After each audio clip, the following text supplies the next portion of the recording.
Aduh, kalau macam ni gayanya, tak akan kekal relevan lah di Kelantan. Sebab apa? Sebab rakyat nak air karat, jadi air putih dah bersih. Kan? Sebab sekarang ni BHBN di Kelantan nak selesaikan masalah air putih, air bersih ni, dia tak nak air karat. Dan antara lagi manifesto untuk Kelantan oleh PHBN adalah bantuan perkahwinan RM2,000 kepada pasangan anak Kelantan. Percuma bayaran tempat letak kereta, masukkan seluruh PBT. Penghapusan tunggakan bil air AKSB. Kan. Dan ini kan, syarikat Kelantan ni diurus oleh AKSB ni. AKSB dimiliki sepenuhnya oleh siapa? Oleh Air Kelantan lah. Oleh syarikat Kelantan. Kerajaan Kelantan. Jadi ini buktinya sekarang ini kena tukar untuk kita ni ubah nasib. Jadi ubah nasib rakyat Kelantan yang dah lama mendambakan air bersih di Kelantan tu sendiri. Dan dia pengurusan AKSB ni sangat lemah. Dan untuk menukar pengurusan AKSB, kita perlu menukar pengurusan dan pentadbiran negeri itu sendiri. Sebab dia berkait dengan pengurusan negeri itu juga. Dan segala keputusan ataupun kita nampak kan di dalam JLC Kelantan ni, syarikat milik Kelantan ni, memang banyak anak beranak. Jadi mereka ni duduk cover satu sama lain. Bukti Air Kelantan ni bukan di bawah tanggungjawab kerajaan pusat, tapi di bawah urus tadbir AKSB. Ini didedahkan sendiri oleh Pak Ibrahim, iaitu Tuan Ibrahim Tuan Man. Ini pendedahan dalam parlimen, bukannya kedai kopi, bukan kecek dengan orang-orang tua. Jadi lebay ni dia nak kencing seumur. Duk pelawak je. Jadi gitulah kerajaan negeri persekutuan. Dia tak tolak kemungkinan akan rombak dan ambil alih syarikat Air Kelantan Sedia Berhad jika masalah air di negeri itu masih lagi tak selesai. Jadi untuk perkara itu berlaku, korang kenalah tukar kerajaan negeri Kelantan. Tukar sekali je. Kalau tak molek juga, dia mau tukar lagi. Tak terjejas pun Islam tu. Islam tu agama, PAS ni parti sahaja. Eloklah lebay Kelantan menipu pasal air, lebay Kedah menipu pasal REE. Padahal masalah air pun ada juga dekat Kedah, betul tak? Jadi di Kelantan PAS cakap masalah air adalah masalah kerajaan pusat. Kalau masalah pusat, apa gunanya AKSB itu? Apa peranan AKSB? Jadi kalau korang buka web AKSB, website dia tulis apa? Dia tulis AKSB telah menyediakan perkhidmatan bekalan air secara holistik, di mana ia bermula dengan pengambilan air mentah untuk diproses, dirawat, diloji rawatan air, seterusnya dibekalkan kepada pengguna seluruh Kelantan. Kalau dari proses air mentah, rawat dan bekal kepada rakyat Kelantan tu tugas AKSB, apa kena mengena dengan pusat? Bil pun rakyat kena bayar pada AKSB. Kan? Sebab itu kita kata. Dan PN ini janji air percuma untuk rakyat Selangor. Netizen suruh settle dulu masalah air Kelantan. Dia kata dia janji air percuma untuk Selangor. Jemil ni tak ada otak ke? Kan? Azmin Ali ni. Saya rasa dan saya syabas kepada rakyat Malaysia yang berada dekat room ni yang otaknya bijak. Dan negeri PN perintah pun tak selesai masuk masalah air, hanya semata-mata nak lawan Selangor, dijanjikan bulan dan bintang kepada rakyat Selangor. Apa jadi sekiranya Selangor berjaya ditawan oleh PAS dan PN nanti? Tak mustahil Selangor akan jadi mundur kerana pemimpin-pemimpin PN dia orang ni tak cekap dan tak telus memerintah. Kes rasuah jana bawah meja sendiri pun, kes minyak masak bersubsidi, serta syarikat air AKSB pun ada rasuah juga. Di Kelantan itu menjadi bukti kerakusan diketamakan pemimpin PN bila mereka ini berkuasa. Betul tak? Jadi mereka ni duk koyak. Bila orang duk komplain, macam isteri Syamil Sazli tu, dia komplain, bila masalah air ni nak selesai sebenarnya. Dia akan marah, dia akan maki, dia akan boykot. macam tak boleh nak tegur langsung lah. Kan? Padahal itu kewajipan mereka sebagai pemimpin. Dan antara manifesto Pakak Pertahan di Kelantan ini juga, sayangnya fokus Kelantan membina sebuah negeri yang hanya bermatlamat 5 tahun ke depan saja. Sekadar nak pelepas tempoh sepenggal. Lepas tu dia berjanji lagi untuk another tempoh untuk sepenggal lagi. PMX, saya nak bagi tahu, dalam kerajaan hari ini buat kerja, berfikir tentang idea untuk jangka masa lebih panjang. Maknanya dia selesaikan masalah dalam masa yang terdekat, tapi dalam masa yang sama dia fikirkan juga untuk masalah jangka masa panjang. Jadi yang baik untuk rakyat, itu baru namanya bekerja seolah engkau akan hidup 1000 tahun lagi, dan beribadatlah engkau seolah engkau akan mati esok. Dan pemimpin negeri pula, dia bekerja seolah esok kau boleh beli Mercedes, tukar 3 bulan sekali.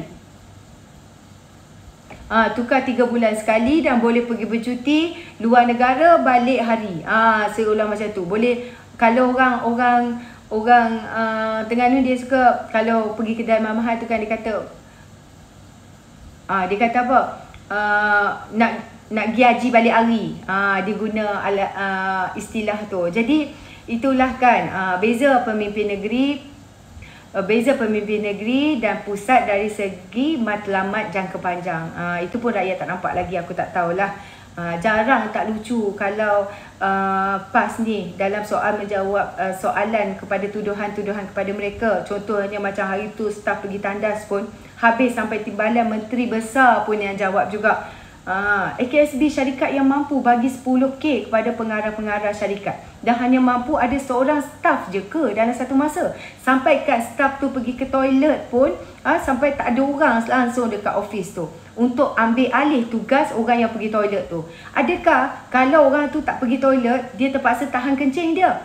Dia terpaksa tahan berak dia? Dia nak makan, nanti dia nak keluar pergi cari makan ke apa, macam mana? Ibaratnya sama juga macam orang yang jaga tandas awam. Kita nak masuk kena bayar 50 sen sekali masuk. Jadi inilah kepimpinan yang gagal. Dia nak jaga kaunter pun dia gagal. Kejap.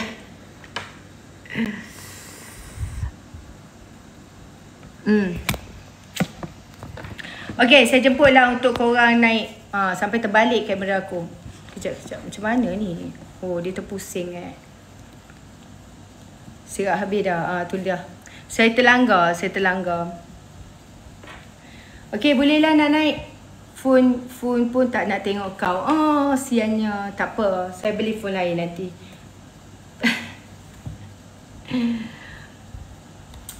Okey. Dah puas dah bebe. Jom naik. Jangan marah Yani. Dah. Jangan marah saya. Marah dekat lebay yang kelarah tu.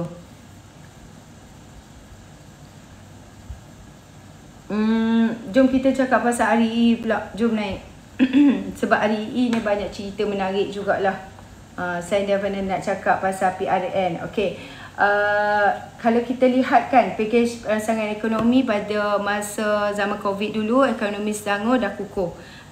Jadi bayangkan ekonomi Selangor masa tu tak perlu dirangsang pun. Dan Selangor sendiri telah membantu rakyat-rakyat dia di masa zaman COVID itu sendiri. Jadi itulah, kita selamatkanlah rezab-rezab negeri Selangor ni daripada penyakau-penyakau jana bawah meja. Kita tak naklah nanti akan terjadi penyakau-penyakau ni bila dah masuk dalam kerajaan Selangor itu sendiri, dan kerajaan Negeri Sembilan dan juga Pulau Pinang, dia akan tapau rezab-rezab negeri ini. Jadi hati-hati sebab PN ni sekarang ni tawarkan banyak sangat bantuan tunai. Pastinya saya rasa ini adalah ada udang di sebalik batu lah. Dan itu sebenarnya cara mudah nak sakau. Dia macam umpan dengan jana bawah meja. Kononnya dia nak bantu kontraktor Bumiputra, rupanya masuk akaun parti komisionnya.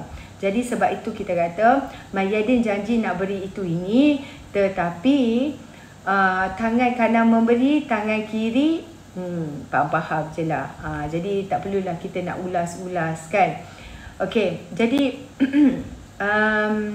dan PAS selalu kata dia nak tirikan lah, terutamanya di Kelantan tu. Jadi saya rasa seperti yang saya kata tadi, insyaAllah pada 12 Ogos ni ada peluang untuk jadi anak kandung. Jadi jangan lepaskan peluang untuk menjadi anak kandung ya. Sebab dah puas jadi anak tiri dan mengadu domba di social media. Okey, undi PHBN. Bayangkan yang miskin Kelantan, yang ada masalah air juga Kelantan, malah yang pernah tersangkut gaji penjawat awam pun di Kelantan juga. Tapi yang PN tawarkan bantuan air percuma, bantuan dan bonus kepada kaki tangan awam, semuanya di Selangor. Kelantan apa cerita? Tak nak bagi air percuma ke? Kenapa tak nak bagi air percuma dekat Kelantan? Betul ke tak? Korang heran tak? Tak, sekarang ni dia tawarkan bantuan bulanan 400 ringankan beban rakyat di Selangor. Lepas tu, dalam masa yang sama, dia telah membuat tawaran untuk berikan air percuma di Selangor. Masalahnya, okey, dan juga kejap saya tengok ni. Muhyiddin Yassin telah tawarkan bantuan prihatin keluarga Selangor berjumlah 312 juta. Korang rasa tahu tak Rizat Selangor ada berapa bilion? Hati-hati. Sebab kita dah terkena dengan segala bantuan yang diberikan oleh puak-puak penyakau ni. Lepas tu tak telus. Sebab itu saya kata hati-hati. Selangor adalah negeri yang sangat kaya, rizab dia berbilion-bilion. Dan dia tawarkan supaya nak beri air percuma kepada Selangor. Kenapa tak beri air percuma kepada Kelantan, Terengganu dan juga Kedah? Kenapa? Adakah tak layak untuk rakyat di Kelantan, Terengganu dan Kedah untuk mendapat air percuma daripada PN? Kenapa kau nak tawarkan hanya di Selangor saja? Sebab Selangor kaya. Sebab kau nak gunakan duit-duit Selangor itu untuk sambil kau bagi kat rakyat, kau pun boleh. Kan? Hati-hati. Okey. Fitri? Hello? Dengar tak suara saya? Dengar dah. Silakan. Okey. Seluang tak berani nampaknya nak naik atas hari ni. Saya pun perasan lah. Saya rasa orang tak berani sangat lah sekarang. Sejak bongkarnya kes hari ini. Lagipun saya nampak kan dia sekarang